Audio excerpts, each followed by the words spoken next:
Hello and welcome to Doubles and Trebles. We're back again. It's me, Matt Pieman Hill, in the presenting chair, and Adam Smido Smith giving the insight, which means we're back on the horse racing, and it's another Ante post preview. This time we are looking at the female equivalent to the 2,000 guineas. It's the 1,000 guineas today. The first fillies classic of the season, as always, at Newmarket and over a straight mile. Now, when we looked at this last year, Smido had all of his heads in the pretty gorgeous basket, and unfortunately, she didn't turn up, but those are the perils of anti-post betting, I suppose. And on to this year's renewal. That looks pretty open at this stage with just two horses at single-figure odds. So surely some value to be found, he says. We'll go straight in at the top of the market, Smido. So if you can talk to us about a general 11-4 chance in Spiral at the time of talking, no, 11-4. Yep, she's certainly the right favourite, but I've not been blown away with her thus far. But that's probably more reflection on me than the horse, to be honest. She's unbeaten in 4 starts. She's won those 4 starts by an aggregate of very nearly 11 lengths. Maiden, listed, Group 3, Maiden, listed, Group 2, Group 1. Won them all. She's clearly the leading contender. Adam finished second in the 1,000 guineas, and we all know what her sire Frankel got up to on the track. But I'm just not on board with her yet. And I don't know, and I can't really put my finger on it. I just don't think that she's beaten a horse that's any good yet. She might well do on April the 1st, May the 1st, or whatever it is at Newmarket. Might well beat a whole load of good horses and be a 1,000 guineas winner. But yeah, at 11-4, it's a bit of a leap for me at this stage. Maybe that's just because the fillies of this generation generally haven't really excited me. But you can only beat what's put in front of you, and from a UK perspective, in Spiral is obviously the leading contender and has beat everything put in front of her. She's only come up against one Aidan O'Brien horse called Consort Hall, and she finished down the field a little bit in the fillies mile. Certainly wasn't a leading contender from the O'Brien yard. So yeah, she's not clashed with any of the proper horses from across the Irish Sea, as it were. But I mean, the fillies mile over the same course and distance as the 1,000 guineas could hardly have been won any easier by in Spiral. That was in October. It's a key trial for this, and that's why she's favourite. I mean, she just dominated that fillies mile, the Group 1. From pretty much from start to finish, she looked like the winner. Was never asked for maximum effort from Frankie Dettori, and she's won it by pretty much an ease down 2.5 lengths. So there is a lot to like. Will I be backing her? And would I back her at this price? At the moment, absolutely not. Yeah, it seems like a really solid favourite, if not possibly one to get the pulses racing. But next in the market, 5-1, Tenebrism. I think this is a really interesting runner. Pretty remarkable 2021 by all accounts too, really. Won one of the first maidens of the whole season in late March by over 3 lengths, and then disappeared. Didn't see this horse again until late September, where she went off 14-1 and won the Group 1 Cheveley Park Stakes. So yeah, Aidan O'Brien trained, and surely more to come from her. An interesting runner. Yeah, absolutely, Pieman. She was one of the first ever runners for new sire Caravaggio that won a Group 1 over a sprint trip for Aidan O'Brien. And yeah, this is one of his first babies, if you like. Tenebrism ran in one of the first maidens of the whole season, then got a leg injury, wasn't seen until September, like, as you say. And for Aidan O'Brien, first choice, because it was ridden by Ryan Moore in the Cheveley Park Stakes at Newmarket, to go off 14-1. I mean, yeah, that just tells you, something that she's been away from the track that long. But this is a horse that would excite anybody watching, and certainly did me. Yeah, she was, like I say, she was almost forgotten horse in the Cheveley Park. She went off 14-1 out the back, a little outpaced early doors. It was over 6 furlongs, so she's definitely not proven over further yet. But she absolutely motored home when she got going. It really is worth watching back. It was cosy at the line. It was a length victory. To do that on your second start, and after nearly 6 months away from the track, pretty incredible, if you ask me. Yeah, Caravaggio was all speed in his career. There is a big question mark if his sons and daughters, like Tenebrism, will stay a mile. It looks like we're going to find out on the first Sunday in May. O'Brien quotes, "There is a good chance she will stay a mile," and I'm not going to argue with that, man. Yeah, quite simply, she's just an exciting horse for this race and the rest of the season. Yeah, totally agree with that. And who are we to argue with Aidan O'Brien if he thinks she's going to get the trip? So that's the top 2 in the market covered. As I said at the start of the video, this is a very, very open market beyond that.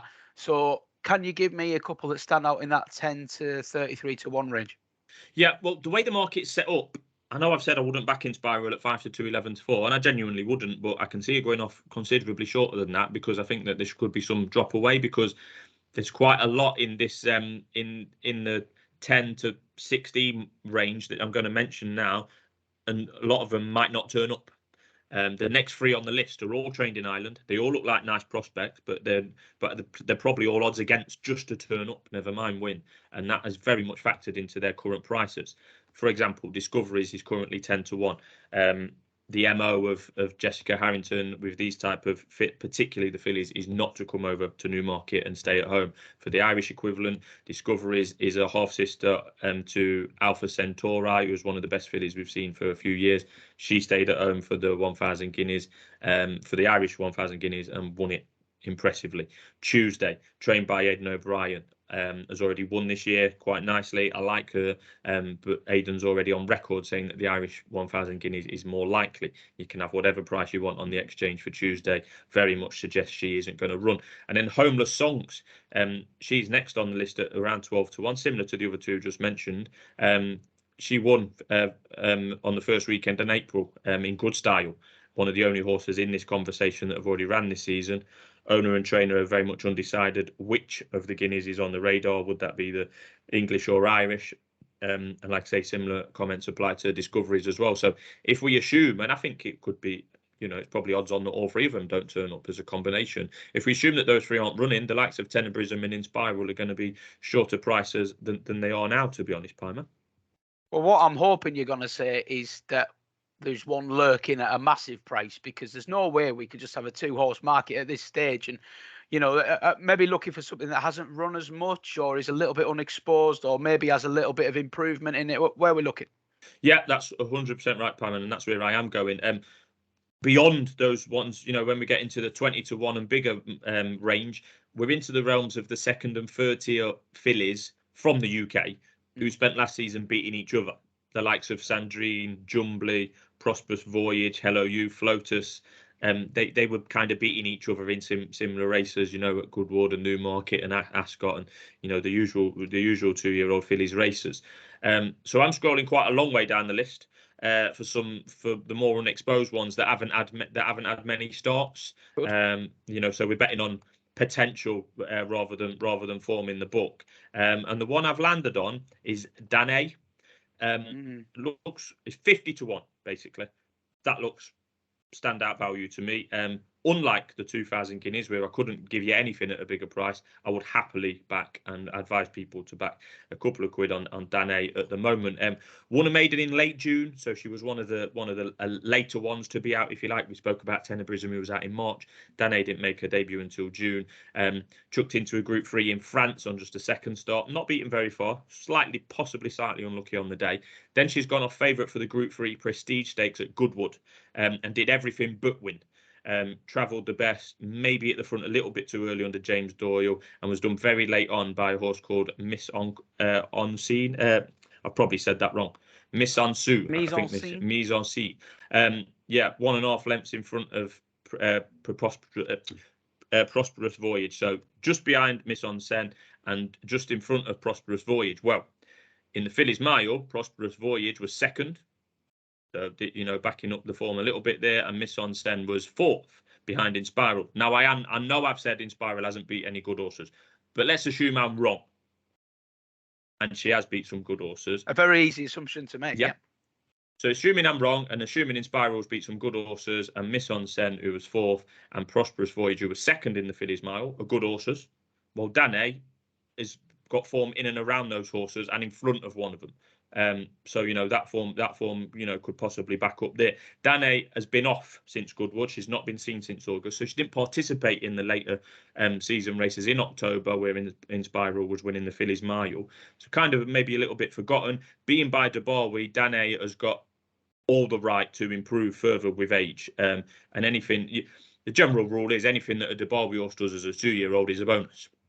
And Danae's gone very, very close to winning a couple of Group 3s. We're likely to see her in a trial in the coming weeks, Pieman. And then you know, we'll decide if she's good enough to run and fit enough and well enough to run. If she gets smacked, then she won't be running in the 1,000 guineas, and you'll do your dough. But I wouldn't put anyone off having a couple of quid at a rat. She's around 50 to 1 fixed odds. I've had a little nibble at 60 on the exchange. There is some 60 still available at time of speaking. Yeah, that's my outsider pick. I hope she goes in a trial, possibly at Newmarket or Newbury, wins or goes very well in one of them, and you know, might suddenly be into 20 to 1. And with the so many contenders looking unlikely to turn up above her in the market, many of them the Irish ones, and there's a few French there that are shorter than her in the market. And we haven't had a French runner in the 1,000 guineas for 2 or 3 years now, some for obvious reasons, but some because they've just not been good enough. I can see a lot of them in the market that are a lot shorter than Danae coming out. Hopefully Danae shows her worth in a trial, turns up at Newmarket, and she might be, by some miracle, she might be 16 to 1 and we're on at 50.